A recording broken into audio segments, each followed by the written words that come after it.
Salut à tous, j'espère que vous allez bien. Vous êtes les bienvenus sur la chaîne UsiTale. Je m'appelle Léla GU et aujourd'hui nous allons parler d'une personnalité très intéressante. Nous allons parler de Michael Jordan. Et pour ceux qui l'ont deviné dans le titre, eh bien je suis un ferré de basketball. J'aime bien le basketball, c'est un sport que j'ai découvert tout récemment.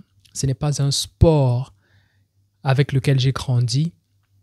Au Cameroun, nous avions eu l'habitude de jouer au football.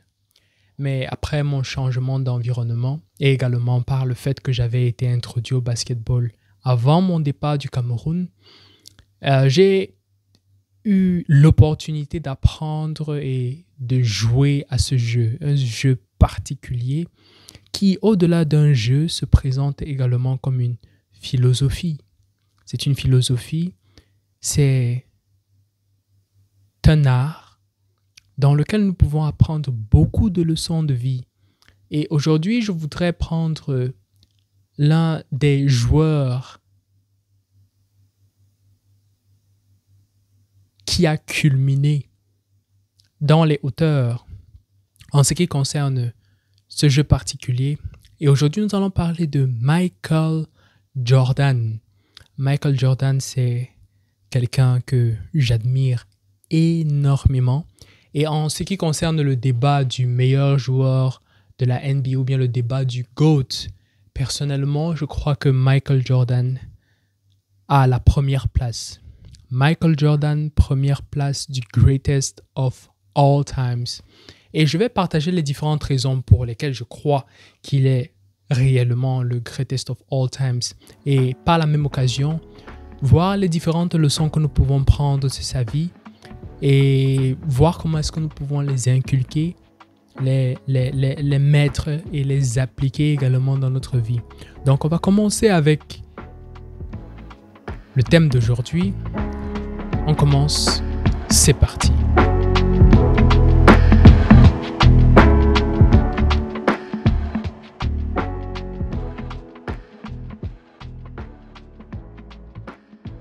Désolé, vous savez, lorsque il y a un basketteur, lorsqu'il arrive sur un terrain, il doit montrer d'abord qu'il a certaines notions du jeu. Donc, c'est un peu ça que je suis en train de faire là maintenant. Excusez-moi, s'il vous plaît. Parlons de Michael Jordan. Je trouve que Michael Jordan est une des figures par excellence. Il est une image par excellence de la compétitivité. Et en ce qui concerne les joueurs que j'ai eu à voir, c'est vrai que je ne suis pas un amateur de football. J'avais eu l'occasion de jouer au football lorsque j'étais beaucoup plus petit. J'avais également eu l'opportunité d'avoir des joueurs que j'aimais bien, surtout en ce qui concerne le football. J'aimais bien Benzema. Benzema, c'était beaucoup plus parce que j'avais l'habitude de jouer au Pro Evolution Soccer. Pro Evolution Soccer, je crois que c'était l'année 2013. Et à chaque fois que je jouais avec l'équipe du Real de Madrid, il y avait l'avant-centre, Benzema, qui était tout le temps en train de prendre mes passes en profondeur. Absolument superbe. Donc, j'ai commencé à aimer le joueur Benzema beaucoup plus après avoir joué au Pro Evolution Soccer. C'est un jeu que tous les garçons connaissent et un jeu que tous aiment bien. Donc ça, c'est en ce qui concerne le football. Mais en ce qui concerne le basketball, je n'ai pas vu une figure aussi compétitive que Michael Jordan. Je n'ai pas vu une figure aussi compétitive. Et cette compétitivité dérive de la nature de gagnant qui habite sa personne. C'est une nature que j'admire énormément. Ce n'est pas qu'il est dépendant de la réussite, dans ce sens où lorsqu'il ne réussit pas, il est neurotique, mais il est beaucoup plus versatile, dans la façon dont il appréhende le succès et l'échec. Et il va d'ailleurs dire que j'ai échoué plusieurs fois. C'est la raison pour laquelle j'ai réussi. Et je trouve personnellement que parmi tous les joueurs que je regarde présentement qui jouent à la NBA, il n'y a aucun qui arrive à la cheville de Michael Jordan. Michael Jordan il a juste cette aura de compétitivité. Et à chaque fois, lorsque vous le voyez jouer, vous pouvez ressentir cela. Il y a de cela quelques jours, parce que j'étais en train de préparer cette vidéo, il y a de cela quelques jours, je regardais des petits épisodes ou bien des petits shorts d'une série qui avait été faite pendant la période du Covid et qui parlait de l'équipe dans laquelle Michael Jordan jouait, qui était le Chicago Bulls. Et le nom de cette série qui avait été publiée sur Netflix était The Last Game. Apparemment, c'était l'une des meilleures séries documentaires de sport qui ait été produite en ce qui concerne la notation que des personnes ordinaires ont eu à donner en ce qui concernait ce documentaire. Et j'ai pu regarder quelques petites portions de cela. C'était absolument fantastique. Et après, j'ai été beaucoup plus intéressé pour voir le style de jeu de Michael Jordan. Et je suis parti sur Internet pour voir une finale dans laquelle il jouait. Au début, c'était assez fade, si je peux le dire. C'était normal. Michael Jordan n'était pas dans un état très, très excité. Il jouait normalement. Mais après, j'ai vu une chose qu'il a faite et c'était juste... Ça m'a juste ahuri. Ça m'a juste ahuri. Il a pris la balle, il a dribblé avec une vitesse et avec un contrôle que je n'avais jamais vu. Cette vitesse et ce contrôle démontraient une certaine forme de volonté qu'il avait à vouloir gagner dans cette finale. Et c'est absolument fantastique. Michael Jordan est l'une des figures par excellence de la compétitivité. Et ce n'est pas uniquement dans le domaine du basketball. Plusieurs personnes vont prendre le nom de Michael Jordan pour essayer de faire une analogie avec des personnes qui également sont très compétitives dans leur domaine. Donc, par exemple, nous allons avoir des personnes qui vont dire que lui, il est par exemple le Michael Jordan en ce qui concerne le domaine des maths. Cette personne est le Michael Jordan en ce qui concerne le domaine de la littérature. Celui-ci est un Michael Jordan en ce qui concerne le domaine des arts. C'est un Michael Jordan en ce qui concerne le domaine de la musique. Michael Jordan est devenu le synonyme de la compétitivité, le synonyme de l'excellence. Et c'est une des choses que j'admire énormément avec Michael Jordan. Donc, la première leçon que je prends de Michael Jordan en tant que jeune, c'est la compétitivité. La compétitivité. Et c'est quelque chose que l'on regarde dans notre monde. Je crois que tout est une forme de compétition. Tout est une forme de compétition à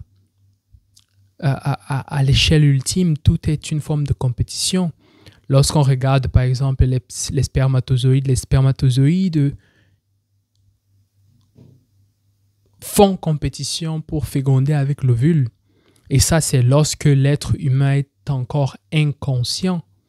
Et après avoir fait cette compétition, il arrive dans le monde.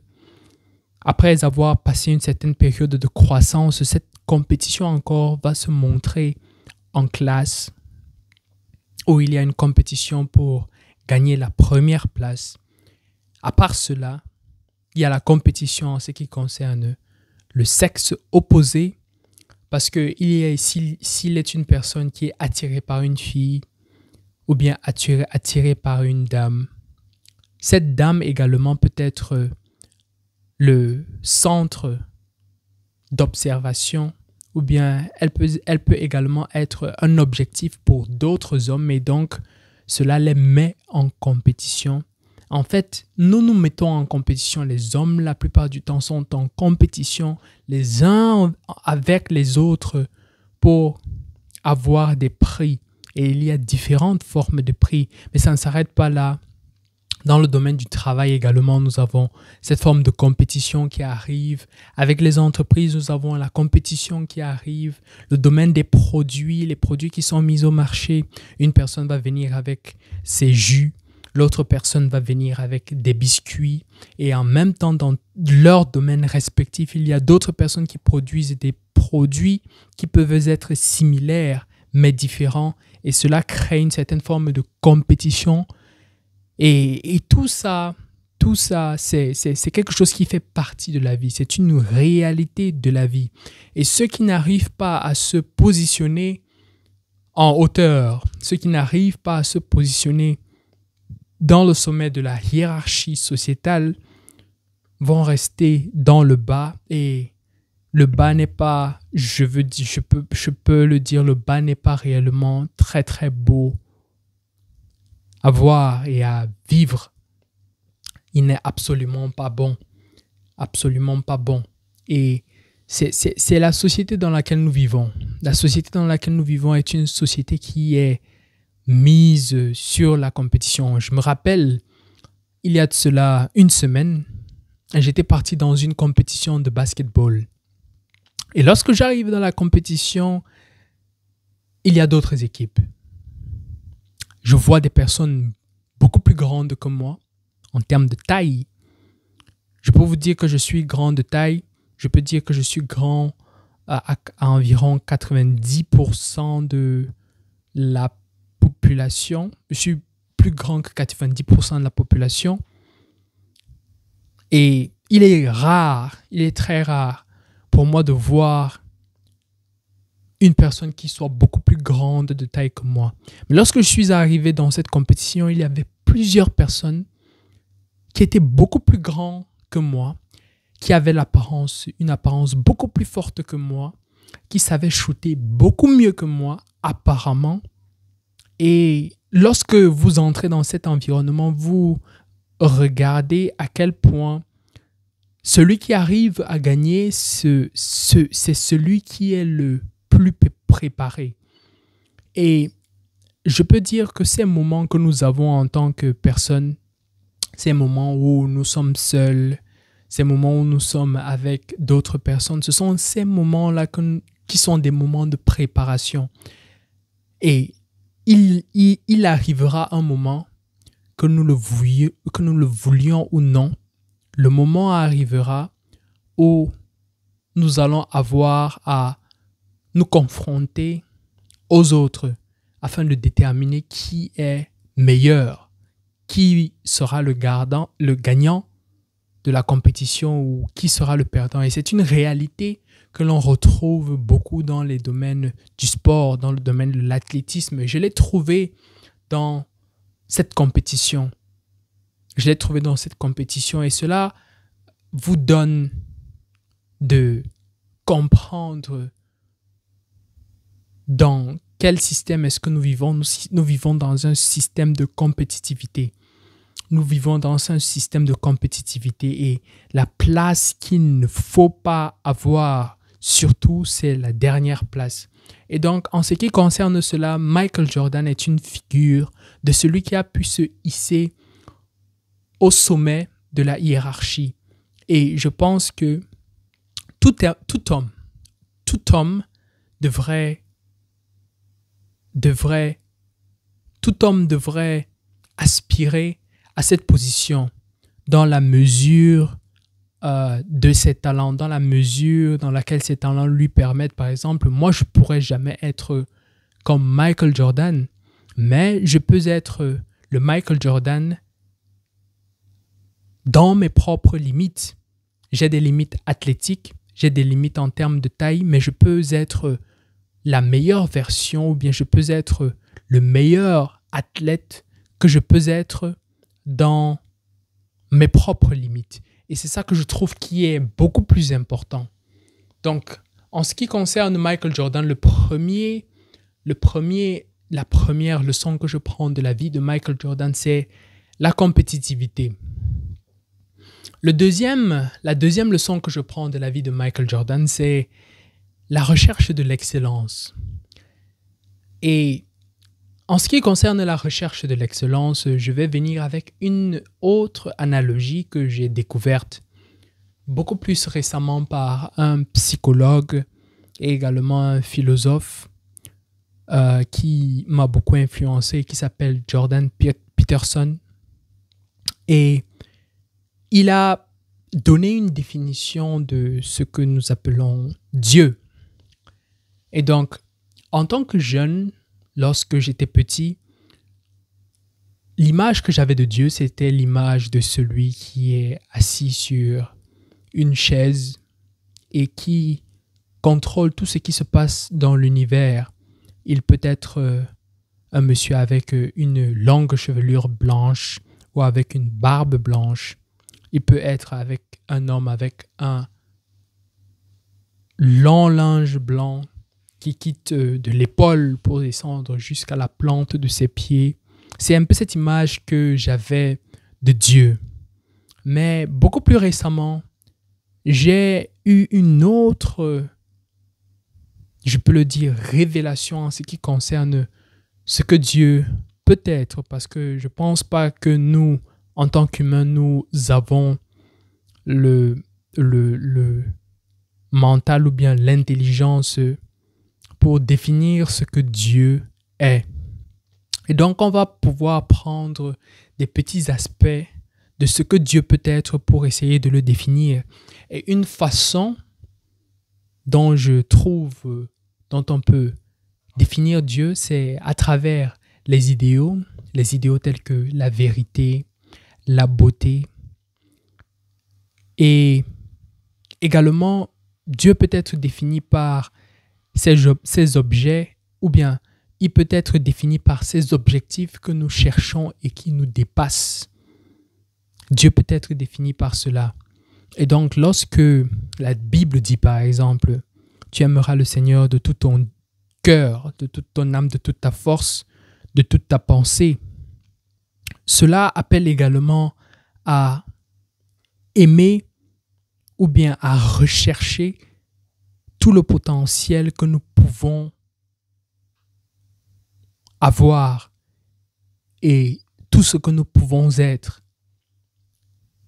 C'est dire que lorsque nous prenons la parabole qui a été donnée par Jésus-Christ en ce qui concernait les talents qui avaient été donnés à 3 serviteurs, nous avions le premier qui avait reçu 5 talents, nous avions le deuxième qui avait reçu 2 talents et nous avions le troisième qui avait reçu un seul talent. Celui qui avait 5 talents a pris ses talents et il est parti les multiplier. Celui qui avait 2 talents a pris ses talents également et est parti les multiplier. Mais celui qui avait un seul talent ne les a pas multipliés. Et je crois que, personnellement, chercher Dieu dans une certaine façon, c'est essayer de capitaliser sur ces talents qu'il donne à chacun d'entre nous, utiliser ces talents pour manifester la gloire de ce que nous pouvons devenir et ce que nous aspirons à être. Et c'est quelque chose que je regarde et je vois que Michael Jordan a pu faire cela dans un certain degré. Parce que regardez l'héritage que Michael Jordan laisse à une génération de personnes qui est en train de passer. C'est un héritage absolument grandiose. C'est un héritage que, personnellement, je trouve indélébile. Et c'est un héritage qui va continuer d'influencer les générations qui viendront par après. Et c'est quelque chose que je trouve d'absolument fantastique. Michael Jordan s'est appliqué à chercher la beauté. Il s'est appliqué à chercher cet aspect de Dieu toute sa vie en ce qui concernait le basketball. Et vous voyez ce que ça lui a donné.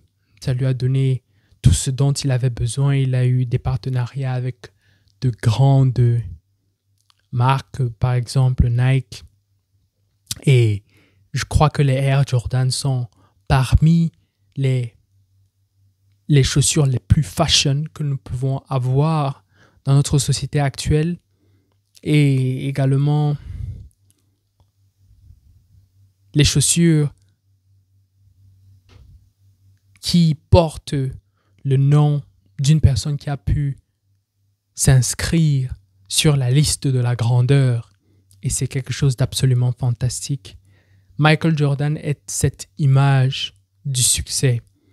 Et en tant que jeune, c'est une chose que j'apprécie, c'est une chose que j'admire, c'est une chose que je recherche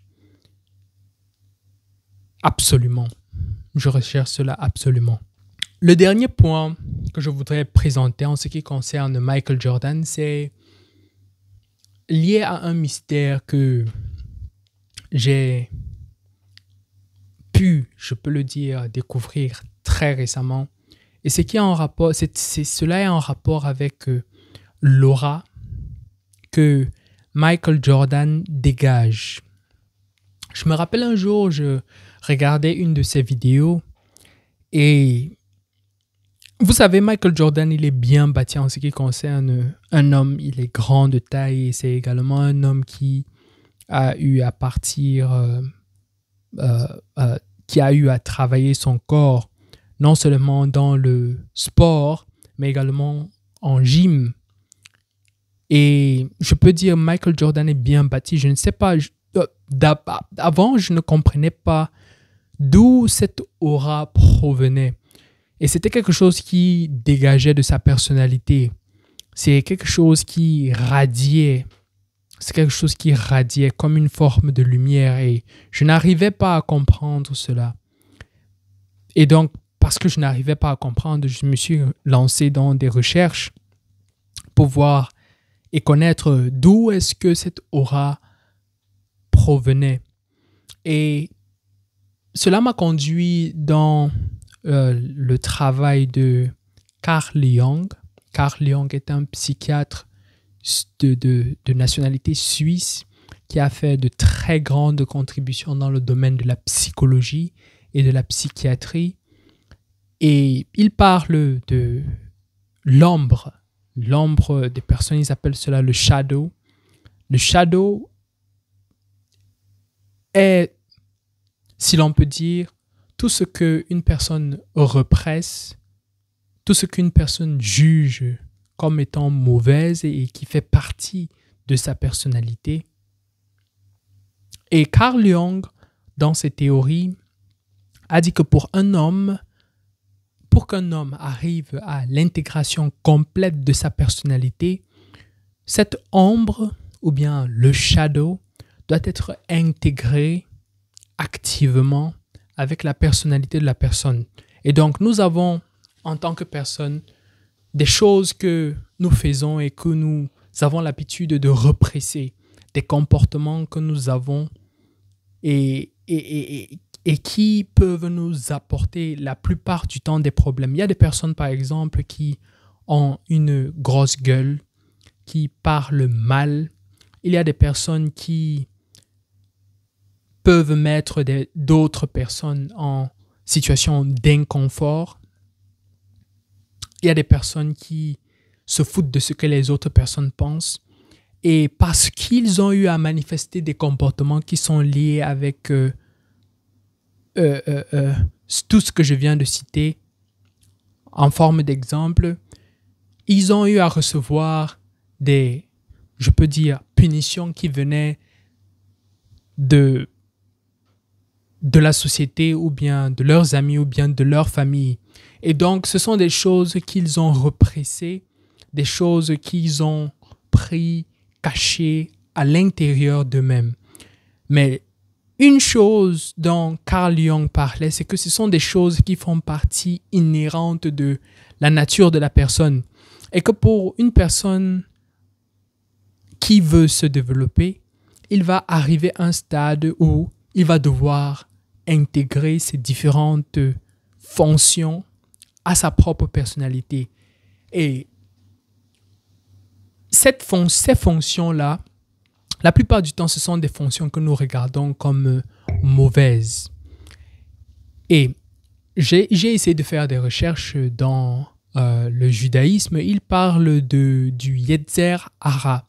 Le Yetzer Hara, c'est cette entité du mal qui a été mise, qui fait partie inhérente de la vie de l'homme.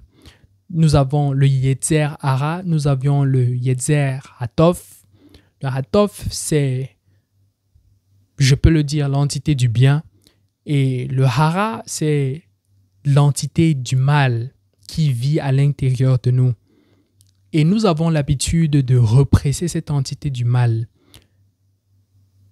Et cette entité du mal, qu'est-ce qu'elle nous pousse à faire? Elle nous pousse à exagérer sur des choses qui sont considérées comme des besoins pour l'homme. Par exemple, si je vais prendre une personne qui mange beaucoup, une personne qui mange beaucoup exagère sur les besoins de se nourrir. Une personne qui se lance dans la promiscuité ou bien la prostitution exagère sur les besoins de sexualité, les besoins de se reproduire. Et le Yetzer Hara, en lui-même, n'est pas mauvais parce que si l'on prend le domaine de la sexualité, une personne qui n'a pas de Yetzer Hara ne peut pas se reproduire, ne peut pas se multiplier. Dans la raison pour laquelle nous pouvons même nous multiplier sur la surface de la terre, c'est parce que nous avons ce Yetzer Hara. Il y a également un Yetzer Hara qui concerne l'argent. Et nous appelons cela le greed ou bien l'avarice. En français, on appelle cela l'avarice. Si nous n'avions pas d'avarice en tant qu'homme, nous n'allions pas travailler. Nous n'allions pas travailler. Et un homme doit pouvoir intégrer cela dans sa personnalité.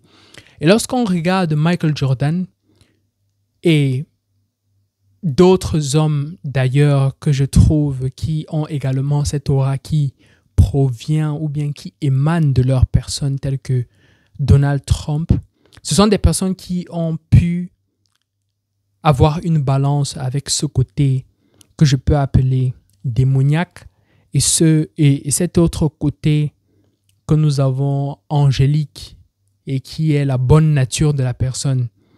Et c'est un appel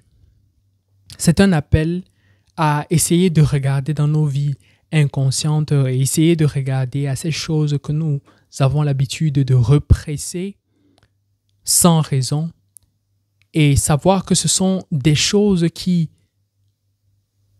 nous rendent humains dans un certain degré et voir comment est-ce que nous pouvons intégrer cela dans notre propre vie.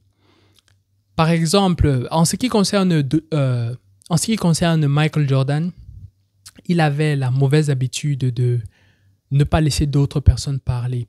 En anglais, ils ont ce qu'ils appellent le trash talk. Trash talk, c'est lorsque vous dites des gros mots en présence d'une autre personne pour pousser la personne à s'affaiblir psychologiquement. Et c'est quelque chose que l'on utilise beaucoup dans le domaine du basketball. Et je vous l'avais dit depuis le début de cette vidéo, le basketball est comme une philosophie de vie. Vous pouvez apprendre tellement du basketball. Et en ce qui concerne le trash talk, c'est par exemple, vous faites un duel avec une autre personne parce que vous voulez avoir l'ascendance psychologique sur la personne, vous allez essayer de pousser la personne à tomber dans un niveau émotionnel instable. Et comment est-ce que vous pouvez rendre une autre personne instable émotionnellement? C'est en provoquant ses émotions, en lui disant par exemple, tu ne peux rien me faire mon frère, tu ne peux rien me faire. Regarde comment est-ce que tu tiens la balle. Tu n'arrives même pas à faire des dribbles. Tu penses que tu peux me battre? Tu ne peux rien faire. Tu ne peux rien faire. Tu vas voir comment je vais te taper, je vais te tabasser. Tu vas rentrer chez ta maman en pleurant. C'est ce genre de trash talk là c'est quelque chose qui est très populaire dans le basketball. Et Michael Jordan avait cette habitude de faire cela et il pouvait aller réellement au-delà des limites. Il pouvait aller réellement au-delà des limites. Et je pense que c'est une des choses qui l'a également aidé à s'imposer parce qu'il connaissait que le jeu du basketball, au-delà d'être un jeu physique, est également un jeu basé sur la psychologie. Il est également un jeu psychologique et c'est la même chose pour le business. C'est la même chose pour la politique, la même chose pour l'économie, la même chose pour les soins de santé et tout. C'est la même chose. C'est la même chose. Et donc, ce sont les différentes leçons que je voulais partager aujourd'hui avec vous. J'espère que je ne vous ai pas entraîné pendant un très long moment. J'avais vraiment envie de faire une vidéo moins longue que les vidéos que j'ai l'habitude de faire ces derniers jours. Et donc, c'est ce dont je voulais vous partager aujourd'hui et que j'avais en tête. Si vous avez aimé, veuillez liker la vidéo, veuillez également souscrire et cliquer sur la cloche de notification. De cette façon, vous ne manquerez aucune de nos prochaines vidéos.